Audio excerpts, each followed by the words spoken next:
这里就是夏13的床铺。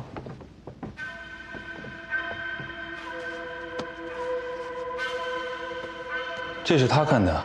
对，他喜欢看这些，说话也文绉绉的。他懂医术。是啊，我们有个小伤小病都不必去求人，他都能帮我们解决了。所以每次也是他去太医署拿草药的。先住。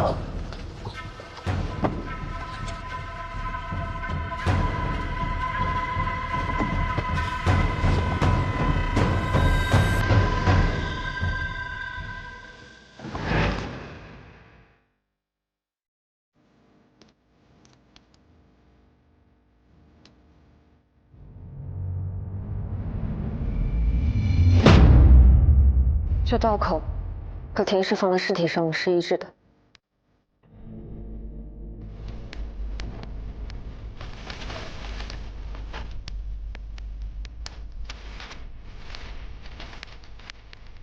难道他才是真正的裴玉，也是停尸房里的破尸人？当年慈善堂那些动物，黄捕头发现无头老鼠，其实都是他杀的。他懂医理，却成为了内侍。而现在太医署里的裴玉，不知道用了什么方式和他对调了身份。染病的人会送去裴玉那里，裴玉有危险。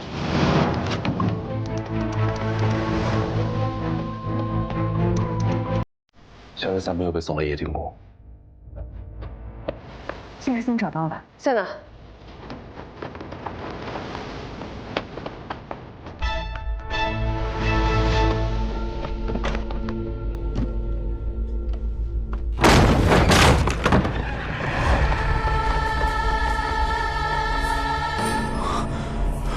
是他，他是剖尸人。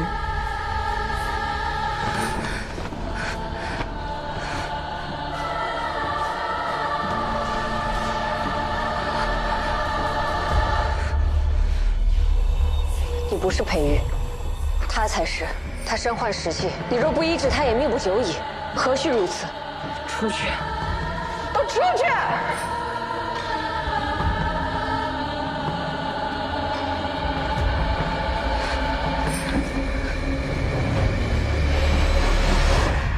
为什么不抓他？他杀了人，还不能证明他就是凶手。死者总不会自己开膛破肚啊！无论他是不是凶手，他都跑不掉了。你就不怕他畏罪自杀？我不会给他机会。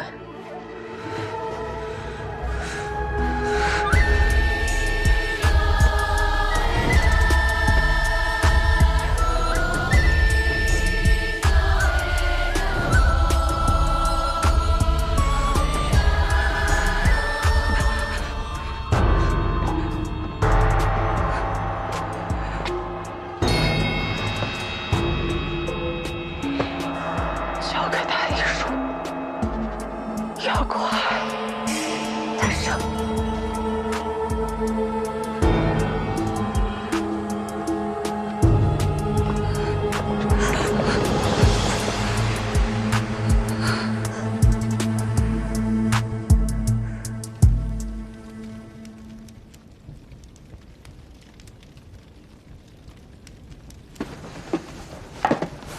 县主，我来了。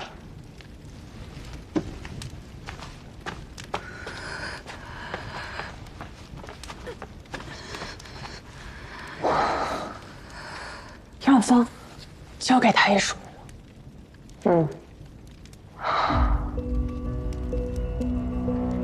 你说的没错，我不是裴玉，死的那个才是，是我杀了他。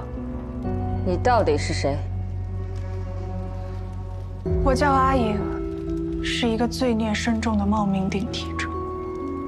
不只是夏13、宋怀佑、黄斧头，还有停尸间里被开膛破肚的尸体，都是我干的。为什么？没有为什么，我的同僚们没有告诉你们，我天性如此。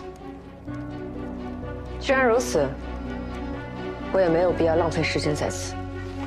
县主，请告诉太医署，药方需要根据脉案和病情进行调整，才能对症。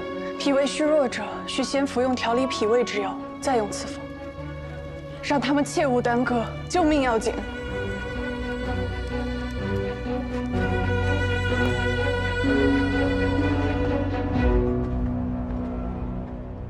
看好他，查明一切之前，不能让他出事。还要查？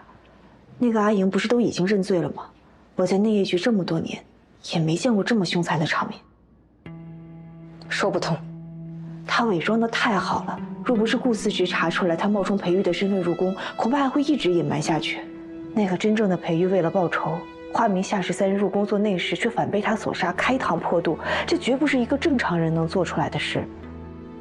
对了，他自幼虐杀动物，县主，他就是个以杀戮为乐的疯子。若真如此，夏13入宫多年，他何须现在才动手？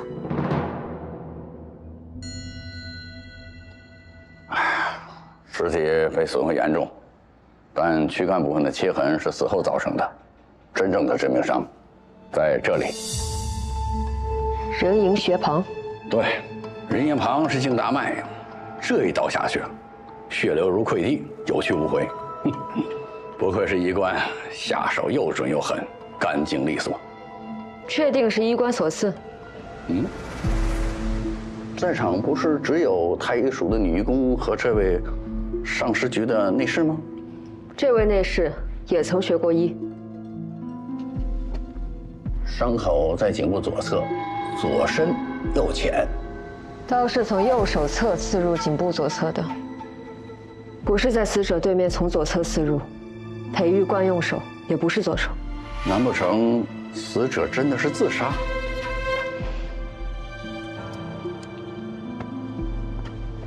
也可能是这样。但内侍毕竟是男子，按照身形来说，不太可能形成这样的伤口。如果这内侍跪在地上呢？女工有什么本事，可以让死者乖乖就范？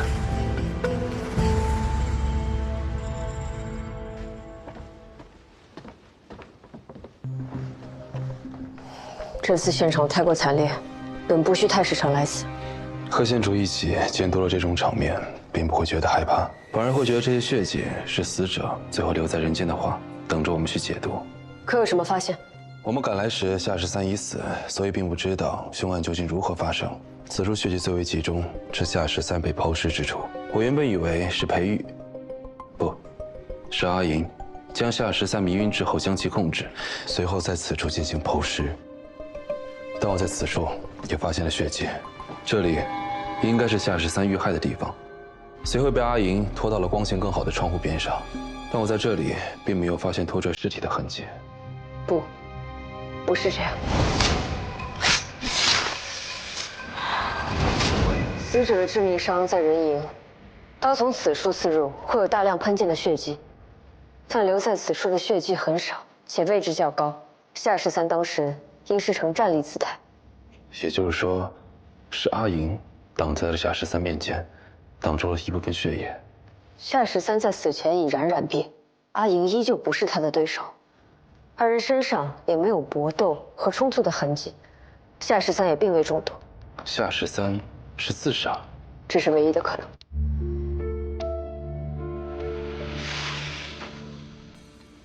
我查了从年初到现在的记录，发现两人交集竟有数十次之多。若按照阿莹所说，夏13对他怀恨在心，想要复仇，为何入宫3年不仅迟迟没有下手，还频繁见面？可夏13在其他时间也会去宿戒于宫中，他们的交集也可能只是巧合。我统计过，刨除与阿莹重合的日子，夏13大多每10天去一次宿戒于宫中，这同他去其他宫中的频率一致。也就是说，夏13在轮班之外，会特意在阿莹去给苏婕妤送药那天与同僚调班。这是阿莹每次给苏婕妤送去的药方。他们见面的日子并没有规律，夏13是如何提前得知阿莹要去送药的？上时局不太能知道太医署的安排，况且大部分时候都是突发状况，不大可能提前知晓。这些日子一定不是随便定的。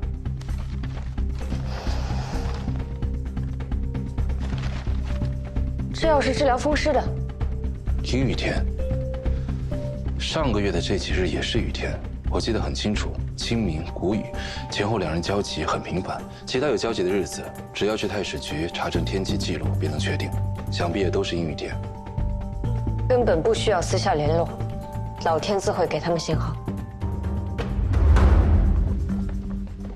县主，这是做什么？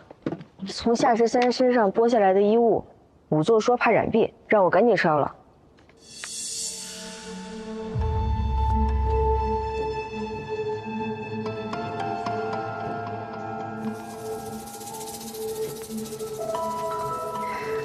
既然你不愿意说，那我来替你说。裴玉入宫不是为了报仇，你们二人依旧是朋友。我猜，当年你能随宋怀幽进入太医署，并非谋害裴玉，而是他把机会让给了你。你性子不受拘束，在慈善堂处处受裴玉照顾，他放心不下你，便也设法入宫，即便是成为内侍，也在所不惜。他护着你，报复那些欺负你的人，杀掉那些把你逼上绝路的人，而你阻止不了他，就只能帮他遮掩罪行。我说了，那些事情都是我做的。堂主曾说，你在慈善堂时总偷偷剖杀动物，正如现在的你，剖开病人尸体，只是想要弄明白病灶究竟如何影响人体。为了让你研究出药方，裴玉不惜自己染病，这是他最后一次帮你。你胡说，你没有证据。你们平日装作不认识彼此，其实一直在见面。3年前的雨水节气，是夏13入宫后你们第一次重逢。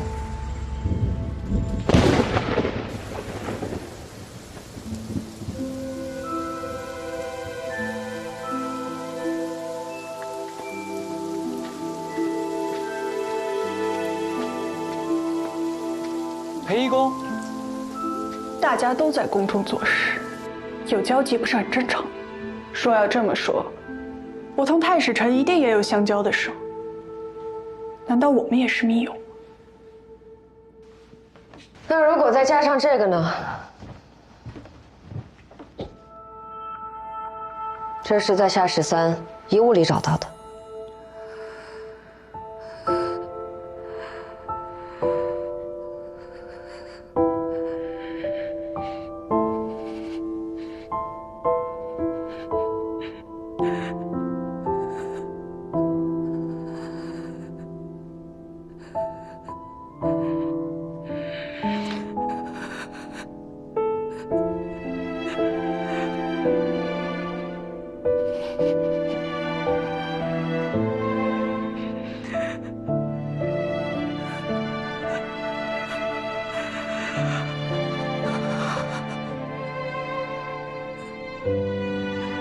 他不是我的仇人，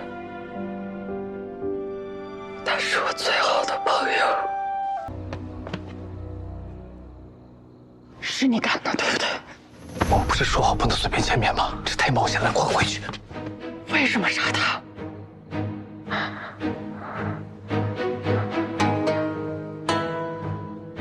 我说过，你只需要安心地留在太医署做你的义工，其他事情不用担心。我会为你扫除所有障碍，甚至是……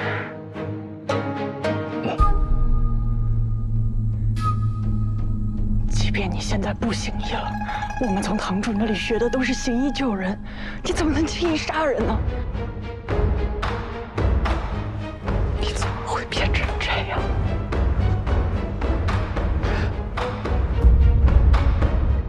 你在走一条异常难走的路，而且是我把你送上这条路的，我不能不管。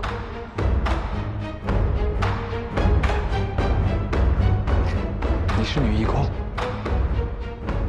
我是内侍，任谁都可以随意起灵践踏，所以无论多艰难，你一定要走到最高处，这样你才可以治更多的病，救更多的人，才会不浪费你的才华和身心。所以，能够为你铲除的障碍，我一定会替你铲除。司职李雪峰诬告宋国公之子萧薰一罪，成立。哎，叔，这什么情况？下场，宋国公什么人呢？这么一个6品小官敢诬告，岂不是找死？就是，活该。快看，那是什么？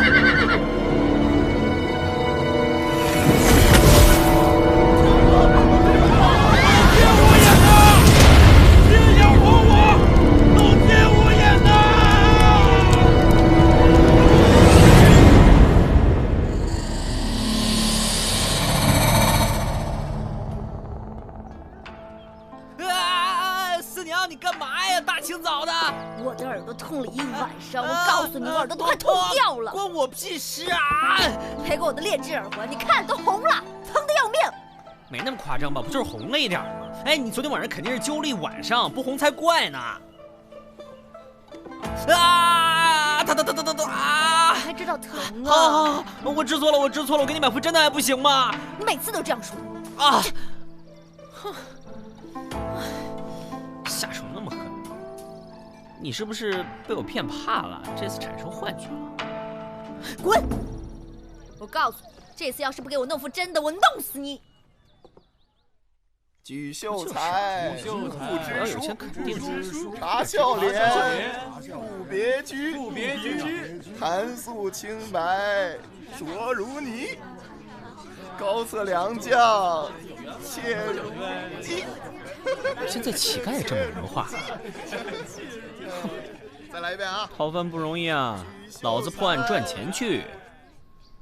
死者在东市街头被发现，四肢挛缩呈斗拳状，应该是火烧致死。但是他的衣服又是完好的。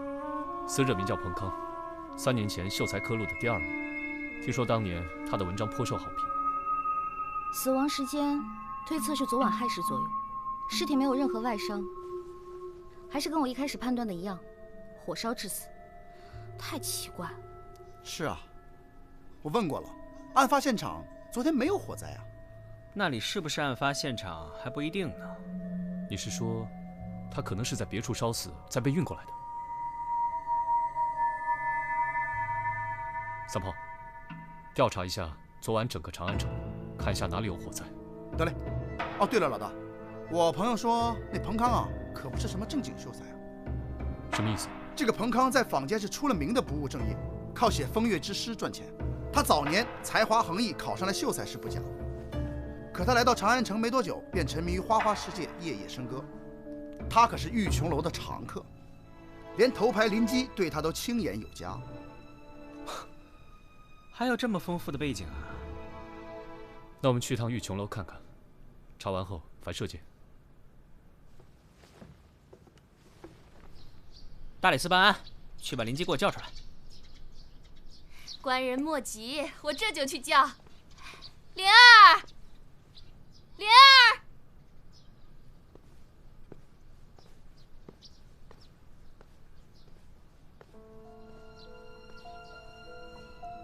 妈妈，找灵儿何事啊？快来，这位官爷想问你点事儿，你如实回答便是，不用紧张。是。听说林姬姑娘昨日和彭康彭秀才在一起。正是，我与彭公子去了曲江池，弹琴饮酒。曲江池？正是。在那之后呢？之后就各自回家了。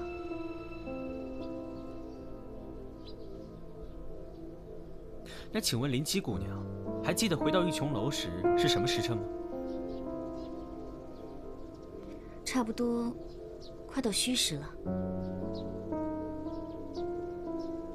戌时。这位官爷，你看我们这儿还要做生意。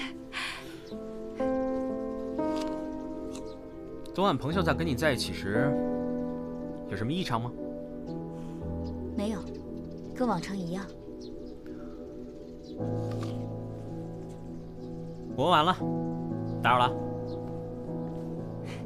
慢走啊，慢走，慢走。我该查的，该问的，我全做了。你们猜结果怎么着？昨晚整个长安城没有任何地方失火。慢走啊！慢走。彭康昨晚和玉琼楼的灵姬在一起，但案发时间，两人已经分开了。太奇怪了。唉。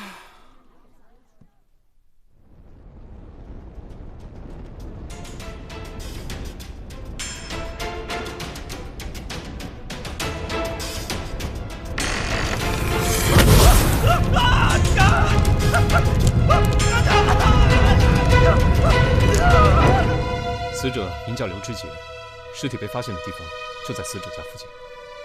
死亡时间推测是昨晚戌时左右，情况和上一个死者几乎一模一样，四肢挛缩，疑为火烧致死。尸体被发现的地方也同样没有火烧的痕迹啊。这两个案子一定有联系。这人是干嘛的？死者曾因虎口救父而被举为孝廉，被视为大孝子。他的大腿处有一处明显的旧伤，看样子应该是猛兽所致。哎，不是，这个坊间传闻，此人被举为孝廉以后，把他的老父亲抛在家乡不管不顾，只身来到长安城啊。我怎么不知道？你不知道，难道不是最正常的吗？还有什么关于他的传言吗？比如有没有仇家？没有听过什么仇家可以到取他性命的地步啊。这两人之间一定还有什么联系。哎，这都去过玉琼楼，这算关系吗？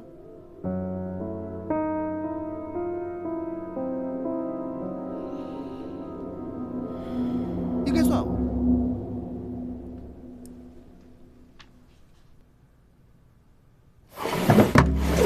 林姬姑娘，请如实回答。昨晚你和刘知杰几时在何地，做过什么？刘公子，昨日我和刘公子就在玉琼楼共进晚餐，大概是有事。可有人证？玉琼楼所有人都是人证。那你整晚都没有离开玉琼楼吗？是。刘公子昨日晚上吃了饭后就说要走，我还问他这么着急是有什么事，他只说临时有事要去一趟李尚书府上。他是何时离开的？大概是戌时。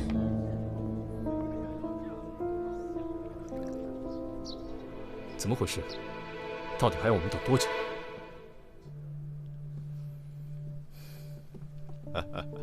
公务缠身，李少卿切勿见怪啊！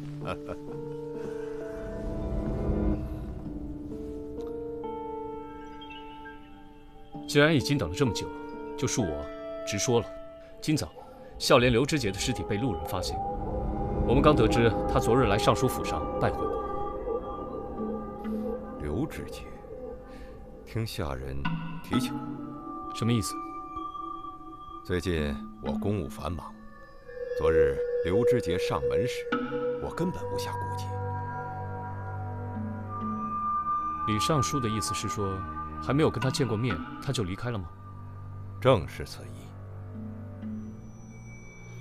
你也不知道他找你所为何事？敢问你们之前是什么交情？李少卿，你这是在审问我吗？下官例行公事，还请尚书见谅。想来我府上拜会的人多如牛毛，难道每一个我都需要认识吗？李少卿，你不会连这点常识都不懂吧？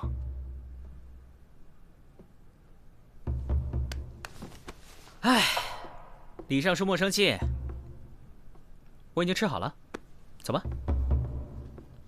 关于昨日刘知杰来府上一事，如果你还有想问的，可以问我的下人赛薇。恕不奉陪。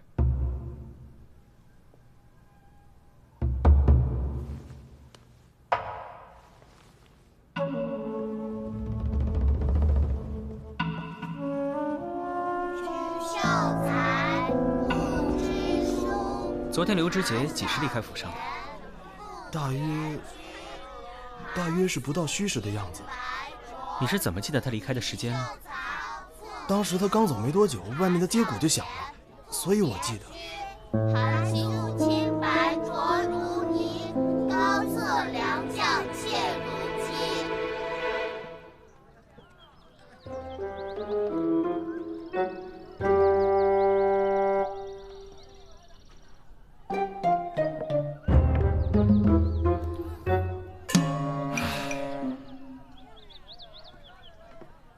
都在啊。哎，我问你们，有没有发现最近坊间流行起了一首童谣：举秀才不知书，察孝廉赋别居，寒素清白浊如泥，高策良将切如鸡。我刚才好像也在街上听到过。举秀才，察孝廉，这不是说的彭康和刘知节吗？没错，刘知节不正是独身来到长安，把他爹抛在老家了吗？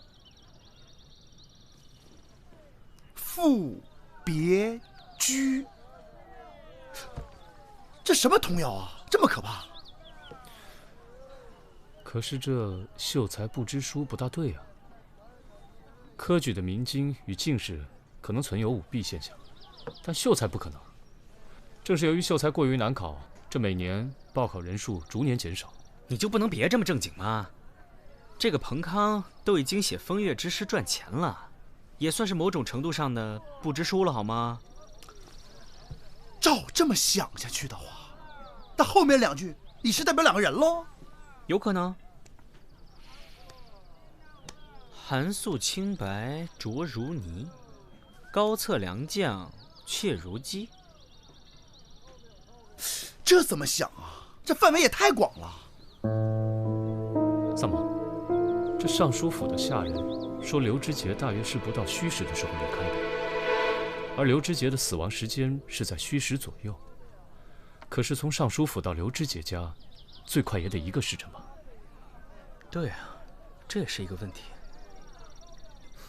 明天再去一趟尚书府。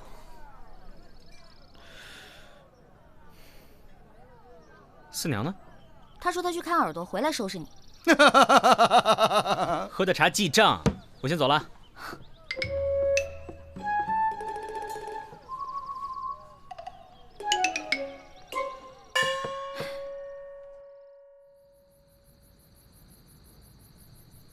哎呦，你可回来了！他们人呢？他们都走了，只有我这么好，还在等你。那你怎么不跟他们一起走啊？哎，我舍不得啊。怎么样？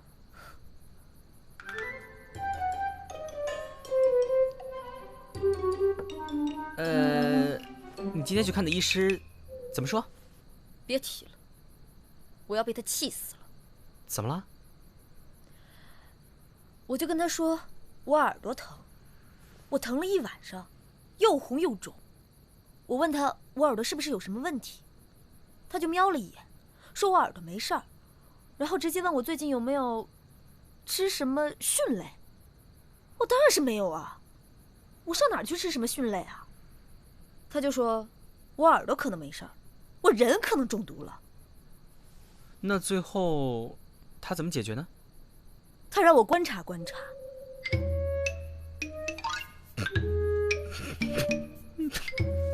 还得笑老娘，把你怎么可以整你？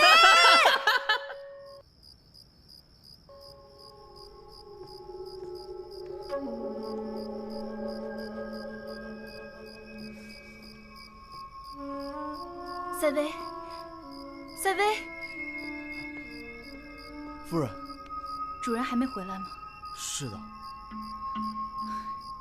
下去吧。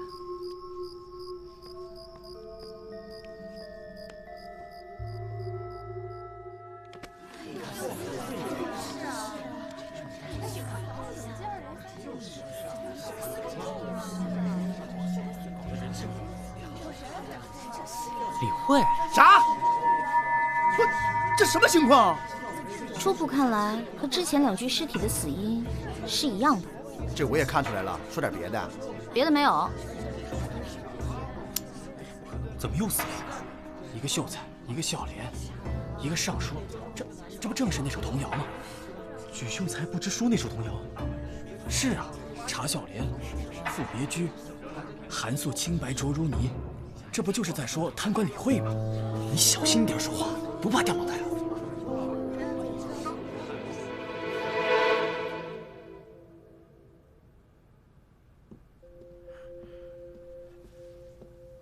李少卿，夫人马上就来，请稍等。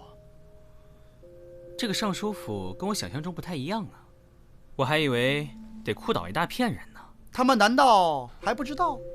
不可能，大理寺早就有人来传讯了。哎，你们夫人还好吗？夫人她一直将自己关在房间里，什么也没吩咐。没有，我们都有些担心。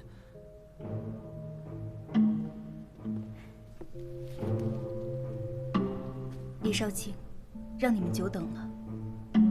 夫人还好吗？还好。还请节哀。我们这次来，是想问你些问题。请说。昨夜，李尚书不在府上吗？没有，昨夜主人彻夜未归。可知道他去了哪里？我家主人最近公务缠身，有时也会直接留宿在宫中。所以，我并没有每天问他会去哪里。那夫人可认识刘知节和彭康这2人？不认识。哦，刘知节在前一天晚上来过府上，夫人当真不认识吗？有印象。那夫人可有听说过这2人与李尚书有什么关系？没有。夫人，你对李尚书好像不太了解。李少卿，我家主人刚过世，有很多事情我也想问个一清二楚。我理解你们查案的程序，可是也请你理解一下我刚死了丈夫的心情。不好意思啊，我们李少卿就是查案心切。既然你对你家主人的事情都不太清楚，那我们就先告辞了。宋可，请。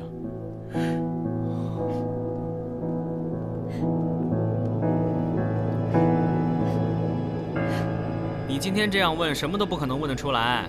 什么意思？什么意思？难道你看不出来吗？那位夫人就是不想与你多言。你的意思是，她故意隐瞒我？谁？出来！官人息怒！官人息怒！偷听我谈话，有何居心？官人，小人有话要说，请各位官人借一步说话。说吧。刘知节刘公子来我们府上那一天，其实是发生了一件非常奇怪的事儿。主人特别交代大家绝对不能跟外人提及此事，可是没想到，却连主人都离奇的死亡了。说吧，发生什么了？刘公子来我们府上那天，其实是跟我家主人起了些争执，但具体是什么事情，大家都不知道。后来，刘公子愤而离去，可没想到，他刚要出门，就惊叫着退了回来。可他身上根本没着火，不停折腾，不一会儿就没气儿了。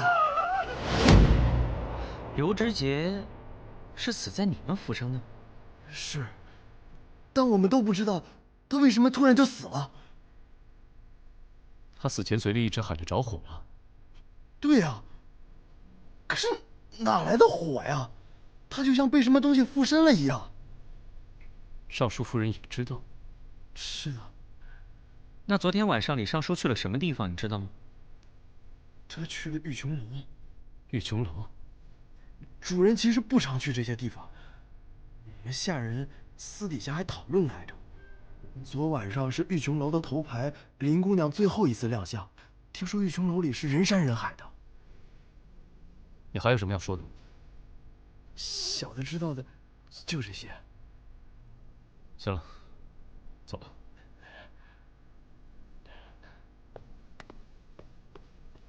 这个尚书夫人一定有什么见不得人的事情瞒着我们。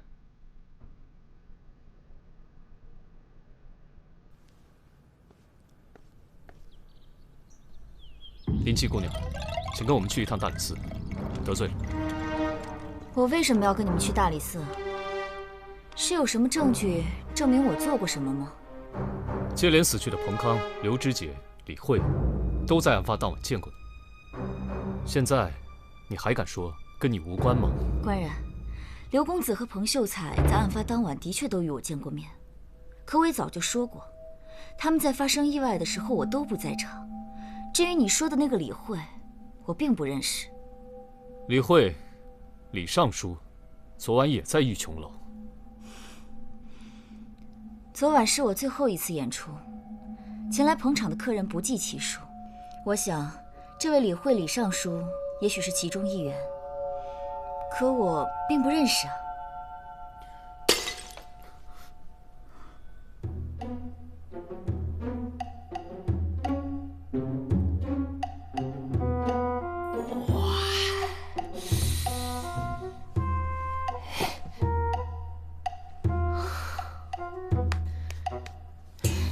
大胆！你是什么人？竟敢擅自闯入林七姑娘的房间！萨摩，你怎么在这儿？那个，哎呀，我今天心情有点抑郁，所以我就在这个园子里瞎逛。哎，这个时候我就闻到一股特别奇特的花香。哦，原来你们俩是一伙的呀！啊，对，一伙儿的。你怎么回事？对不起啊，林七姑娘，我不小心打翻了你的花盆。这样，我马上帮你收拾干净，就像刚才的事情从来没有发生过一样。我马上帮你收拾干净。哎，没关系，你小心，别划了手。小小，打扫一下。是。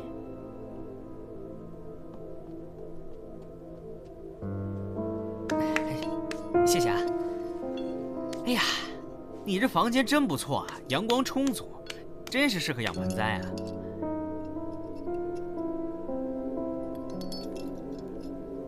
官人，萨摩，该走了。好，走。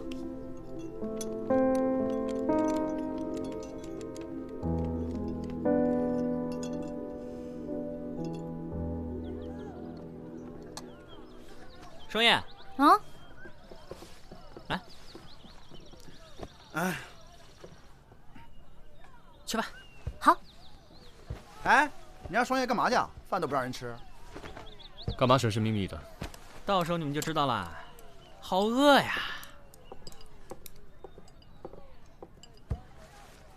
四娘，我跟你说啊，萨摩他在人家姑娘的闺房里，不知道在干什么，但一直都不出来。看不出来啊，萨摩，深藏不露啊。哎，你们案子查得怎么样？本以为最有嫌疑的是林基，但他的确有不在场证明。最后一个李慧，似乎跟他没什么关系。并不是所有的杀人手段都需要凶手在场的，李少卿。你想到什么了？暂时还没有。还有一件事我想不明白，刘知节是在李尚书府上突然死去的。突然死了？这个尚书府下人跟我们说这个刘知节死的时候一直喊什么着火了，着火了，结果后来真的像被火烧过一样就咽气儿了。你说吓不吓人啊？这是幻觉吧？干嘛？萨摩？没事。我想到了个东西，你们继续。你们说这个李尚书真的是寒素清白浊如泥吗？他可贪了。我怎么不知道？正常。正常。根据这个凶手一晚杀一人的惯例，那今晚肯定就是高策良将切如鸡这个人了。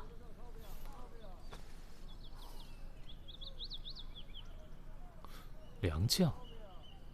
难道又是一个朝廷重人？老大，你不会有事吧？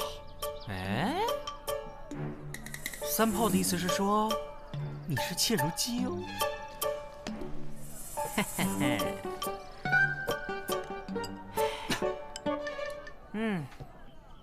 子苏不在，还真是麻烦。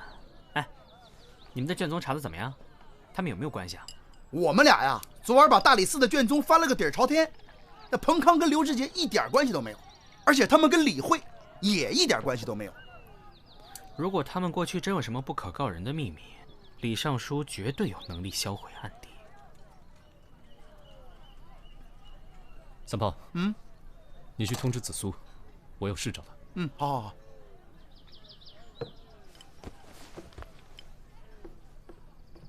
我能查到的情况就是这样。这么说，他们三人当年当真都参与了这桩案件？是的。哎呀，饿死了！你们都到齐了，听我说啊，萨摩让我检查他们的腹腔里面有没有相同的物质，我没有查到，但是我给他们开了颅。如果是吃了什么中了毒产生了幻觉，肯定也会影响到脑部。果然，他们三个的脑内都出现了水肿和点状出血的症状。我知道了。知道什么？你先说说你的发现。5年前，一位叫做林雪凤的司职，诬告宋国公之子萧训参与赌场盈利，司职被判流放，但在途中突然天降火烈，司职被活活烧死，后被人议论为天谴致死。而当时为萧训作证的，正是彭康、刘知节和李慧。看来今天晚上我们得去一趟萧训府上了。什么？你知道凶手是谁了？他今天晚上会自投罗网的。脑花儿哎！哎，三炮，脑花儿。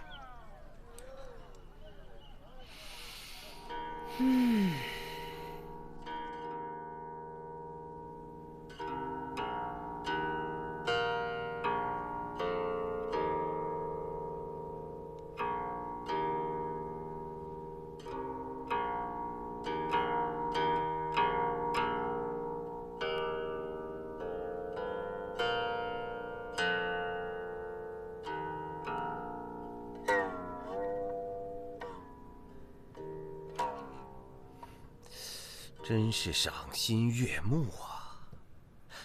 萧某知道林姬姑娘已是自由身，却还能答应萧某的邀约，真是萧某上辈子修来的福分啊！萧公子过奖了，今日之约是早就说好了的，灵儿不会忘记。公子，可以开饭了。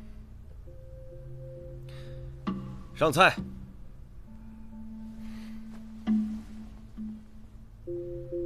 林姬姑娘，请。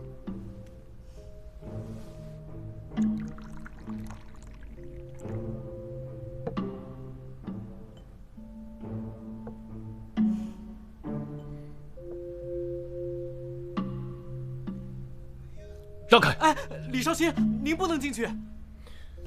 外面怎么回事？好像是有人闯进来了。谁这么大胆，敢闯国公府？哎，大理寺李治。李少卿，怎么突然造访？也不事先通知一声。临时起意。那要不坐下来一起？我们可不是来吃饭的。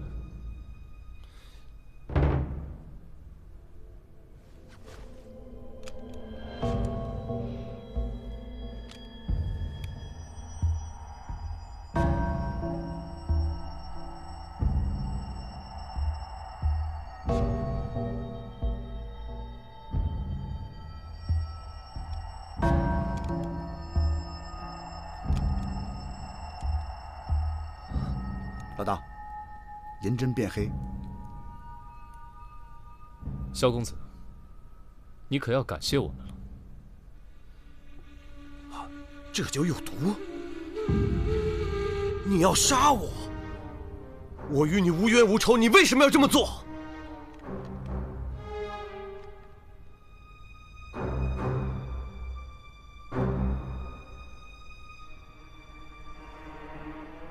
彭康、刘知节和李慧，也都是你杀的。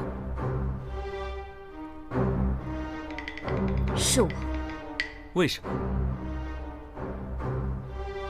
我不想说理由。既然你们已经现场抓住了我，那我也就认了。承认下毒却不肯说理由。好啊，那就把你带回大理寺严刑拷问，看你受不受得住。带走。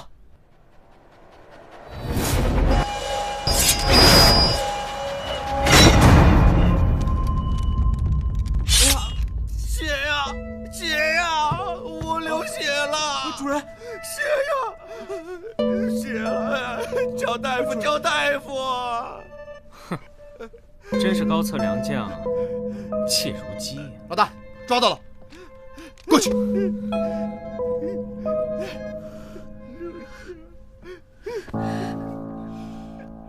高轩，你怎么这么傻啊？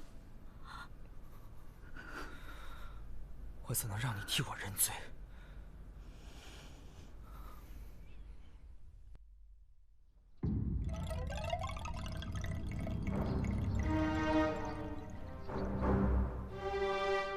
你姓林，对吧？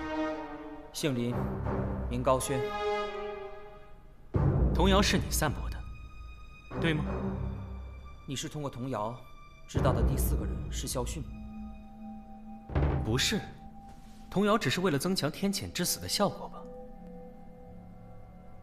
我们之所以知道第4个人是萧训，是因为我们已经查到了5年前关于林雪峰的案子，而且李慧昨天晚上去玉琼楼也根本不是去看林姬姑娘最后的演出的，她是去找萧训的。李慧应该是看见彭康和刘知节接连死去，所以她怀疑是萧训要为当年的事情杀人灭口，她就找到他想问个清楚。你知道萧训对林姬倾慕已久，自然不会错过最后这次演出。李尚书寻人心切，才来到玉琼楼，刚好为你提供了下手的机会吧。你是怎么知道酒里有毒？我不知道。哦，你是说银针变黑啊？那是因为我们在银针上动了手脚，双叶给银针涂上了特制粉末，遇水就会变黑。我只知道你是通过下毒的方式杀人，但因为我不了解那种毒，我不确定它是否会让银针变色，所以我想林姬也不是很清楚啊。我不过是借他引你上钩而已。那你是怎么知道我通过下毒的方式杀人的？你可能不知道，刘知节死前去找了李尚书，并且就在尚书府毒发身亡。我们从尚书府的仆人嘴里得知了刘知节死前的样子。我听说南诏有一种毒讯，这种毒讯会使人产生幻觉。曾经有人因为误食这种毒讯，产生幻觉，莫名死亡。这种幻觉强烈和真实到会让人的身体自动产生相应的反应。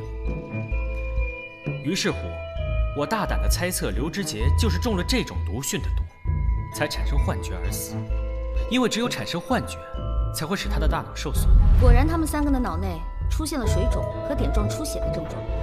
也就是说，彭康、刘知节和李慧，他们都在死前产生了被火烧的幻觉，才会出现四肢挛缩成斗拳状，衣服却保存完好，身边也没有着火痕迹的情况。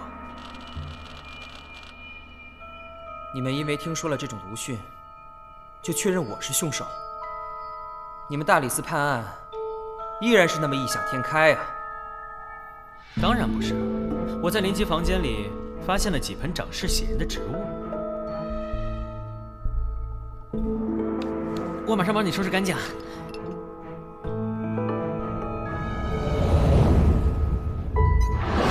我是后来才听说南诏的毒蕈的，想要在长安种植南诏的毒蕈，想必也必须用南诏特有的红土吧？不然，可以让林姬姑娘为我们解释一下，为什么她的房间里会出现南诏独有的红土呢？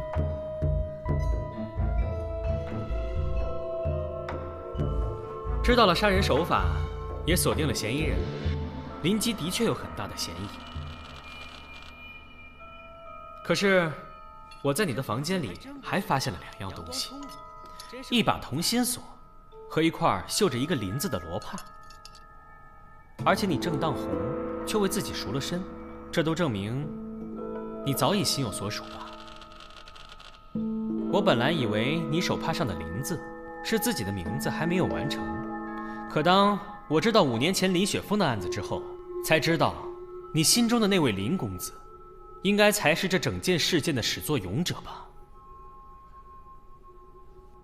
我承认，彭康是我杀的，刘知杰是我杀的，李慧也是我杀的。我要杀的第4个，就是萧迅。可是就是有你们，竟让他逃过一劫。林雪峰跟你有什么关系？他是我哥。林雪峰诬告萧迅一案，是否另有隐情？还用问吗？参与毒贩盈利的本就是萧迅，我哥为了抓他，将他揭发。结果萧迅集结一帮小人，污蔑我哥。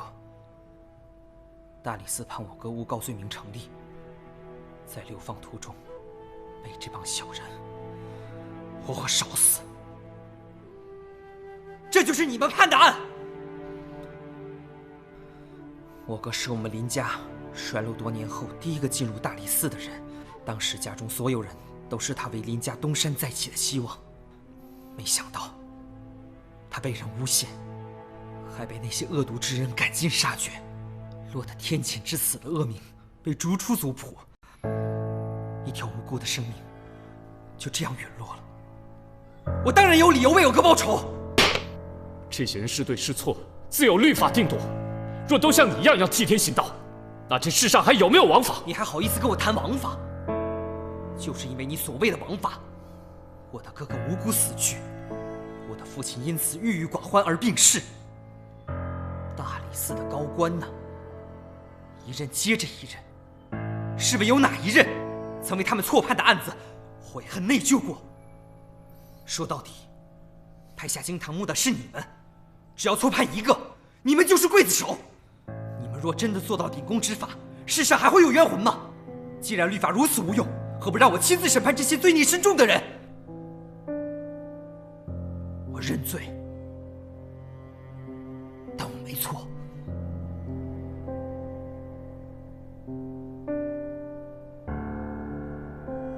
你让自己成为杀人凶手，林姬呢？她怎么办？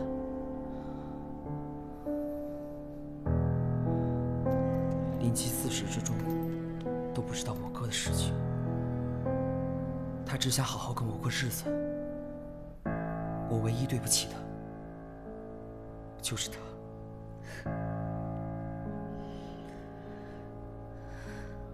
我都知道，知道你杀了人，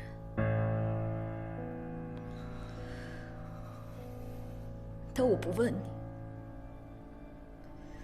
因为我相信你。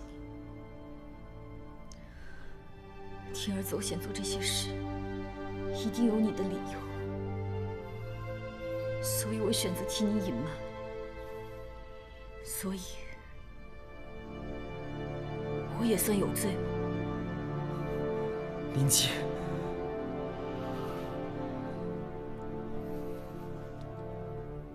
林高轩，鉴于案情复杂，明日我会面见圣上，向他提出重审5年前林雪峰一案，让含冤之灵得以昭雪，有罪之人得以判罪。